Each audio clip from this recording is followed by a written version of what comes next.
2024ರಲ್ಲಿ ಅರುಣಾಚಲ ಪ್ರದೇಶದಲ್ಲಿ ನಡೆದ ಯುದ್ಧದಲ್ಲಿ ತನ್ನ ಅಣ್ಣನನ್ನು ಕಳೆದುಕೊಂಡ ಯುವತಿಯ ಮದುವೆಯಲ್ಲಿ ಅಣ್ಣನ ಪಾತ್ರವನ್ನು ಪೂರೈಸೋದಕ್ಕೆ ಹಿಮಾಚಲ ಪ್ರದೇಶದ ಸೈನಿಕರು ಹೆಜ್ಜೆ ಹಾಕಿದ್ದಾರೆ.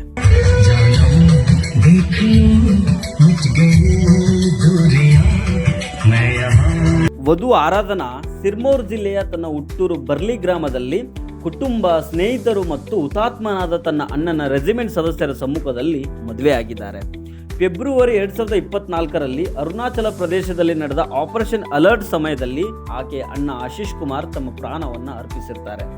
ಹೀಗಾಗಿ ಆರಾಧನಳ ಮದುವೆಯಲ್ಲಿ ಆಶೀಶ್ ಅವರ ಜೊತೆಗೆ ಕೆಲಸ ಮಾಡಿದ್ದ ಹಿಮಾಚಲದ ಸೈನಿಕರು ತಾವೇ ಮುಂದೆ ನಿಂತು ಆಕೆಯನ್ನು ಮಂಟಪಕ್ಕೆ ಕರೆತಂದು ಅಣ್ಣನ ಪಾತ್ರವನ್ನು ನಿಭಾಯಿಸಿದ್ದಾರೆ.